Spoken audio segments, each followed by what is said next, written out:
India Pakistan இடையே போர் நிறுத்த ஒப்பந்தம் தற்போது முடிவாகி இருக்கக்கூடிய நிலையிலே 12ஆம் தேதி மீண்டும் பேச்சுவார்த்தை தொடங்கும் என்று சொல்லியிருக்கிறார்கள். தற்போது திமுகவினுடைய முக்கிய நிர்வாகியாக இருக்கக்கூடிய திரு கான்ஸ்டன்ட் ரவீந்திரன் அவர்கள் நம்மோடு இணைப்பில் இருக்கிறார். சார் வணக்கம். இப்போ இந்தியா பாகிஸ்தான் போர் தொடர்பான அந்த விஷயம் அறிவிப்பு என்பது முடிவுக்கு வந்திருக்கின்றது. இந்த விஷயத்தை, இந்த அறிவிப்பை நீங்கள் எப்படி பார்க்கிறீர்கள்? வரவேற்கத்தக்க முடிவு.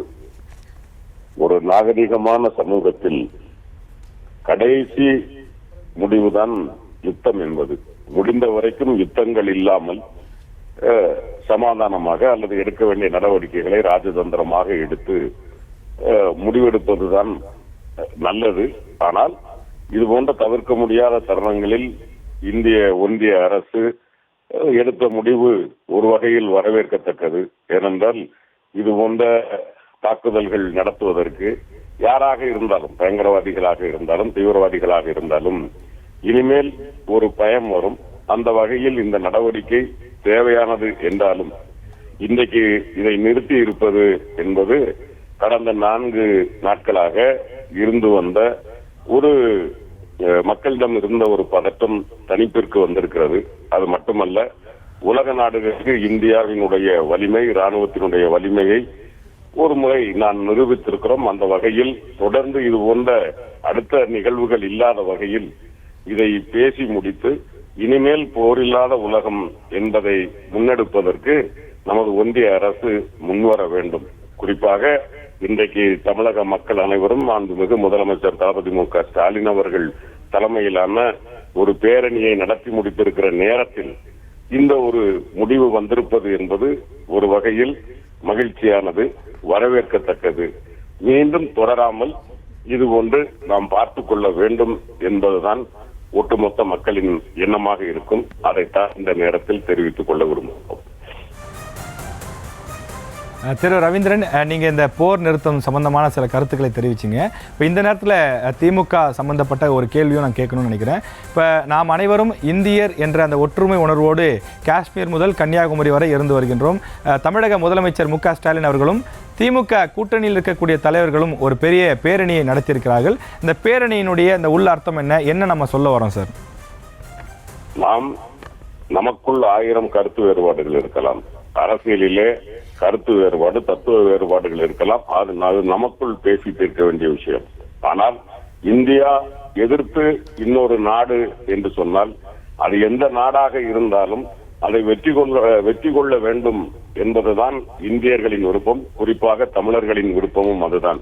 நீங்கள் சுட்டிக்காட்டியதை போல இந்தியா என்பது தெற்கே குமரியிலிருந்து வடக்கே ஜம்மு காஷ்மீர் வரைக்கும் நாங்கள் எல்லோரும் ஒன்றுதான், இந்தியர்கள் தான். எங்களை யார் அச்சுறுத்த நினைத்தாலும் நாங்கள் சேர்ந்து நின்று தாக்குவோம் என்பதற்கான ஒரு ஒருமைப்பாட்டு நிகழ்வுதான் இன்றைக்கு நடந்த பேரணி. அது மட்டுமல்ல, ராணுவ வீரர்கள் யுத்த களத்தில் நிற்கிற போது கூட இந்தியாவே நம் பின்னால் நிற்கிறது என்கிற அந்த உணர்வு அவர்களுக்கு இன்னும் ஒரு உத்வேகத்தை தரும், உற்சாகத்தை தரும் என்கிற காரணத்தினால்தான் நாம் இந்த பேரணியை நடத்தினோம். ஒரு வகையில் நம் பேரணி அவர்களுக்கு உத்வேகத்தை தந்திருந்தாலும் கூட ஒரு நல்ல முடிவை ராணுவம் எடுத்திருப்பது, ராணுவ தளபதிகள் எடுத்திருப்பது, ஒன்றிய அரசு எடுத்திருப்பது வரவேற்கத்தக்கது. எப்பொழுதும் இந்தியா ஒன்றாகத்தான் இருக்கும். இந்தியா என்பது ஒரே நாடு. இந்தியாவிற்கு எதிராக யார் வந்தாலும் இந்தியா போராடும், இந்தியா என்றும் வெல்லும். நிச்சயமாக சார், இந்தியா கூட்டணியை பற்றி நீங்கள் சொல்லக்கூடிய அதே கருத்தை தான் தாய்நாட்டிற்கும் கூட சேர்த்தே சொல்கிறீர்கள். இந்தியா போராடும், இந்தியா வெல்லும் என்று சொல்கிறீர்கள். சார், இப்போ இதில் இன்னொரு கேள்வி என்னென்னா சார், பிரதமருடைய பல நடவடிக்கைகளை, அவர் வெளிநாட்டு பயணமாக இருந்தாலும், அவர்கள் கொண்டு வரக்கூடிய மசோதாக்களாக இருந்தாலும், அவருடைய பேச்சுக்களாக இருந்தாலும் பல விஷயங்களை திமுக எதிர்த்து மட்டும்தான் நின்றிருக்கின்றது. இந்த விஷயத்தில் எந்த ஒரு நிபந்தனையும் இல்லாமல் ஆதரவு கொடுத்திருக்கிறீர்களே, அதை பற்றி சொல்லுங்கள். அதாவது நான் ஏற்கனவே சொன்னது, ஒன்றிய அரசு மாநில அரசு என்ற கூட்டாட்சி தத்துவத்தில் கருத்து வேறுபாடு நமக்குள் இருக்கலாம். மாநில உரிமைகள் குறித்து, ஒன்றிய அரசினுடைய உரிமைகளின் கபலீகரம் குறித்து நமது விமர்சனங்கள் இருக்கலாம். ஆனால் இதெல்லாம் நாம் பேசுவதற்கு இது தருணம் அல்ல.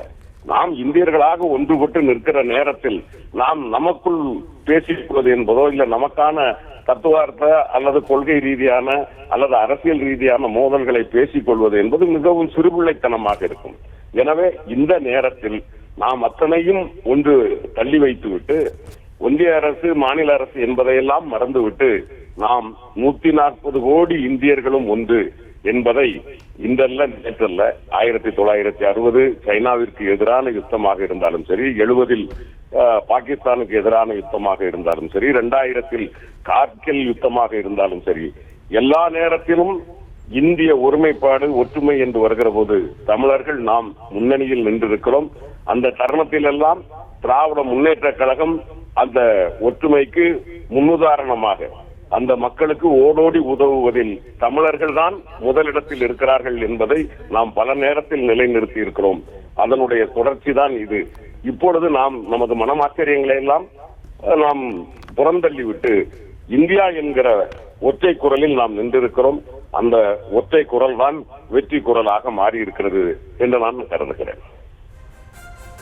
நிச்சயமாக திரு ரவீந்திரன், நாம் அனைவரும் இந்தியர்கள், இந்தியாவினுடைய பாதுகாப்பு தான் நமக்கு முக்கியம். நமக்குள்ளே இருக்கக்கூடிய அந்த அரசியல் வேறுபாடுகள், கருத்து வேறுபாடுகள் என்பதெல்லாம் நாம் பிறகு பார்த்து கொள்ளலாம். இந்தியாவின் பாதுகாப்பு தான் முக்கியம் என்று விளக்கமாக திமுகவினுடைய நிலைப்பாட்டை சொன்னீர்கள்.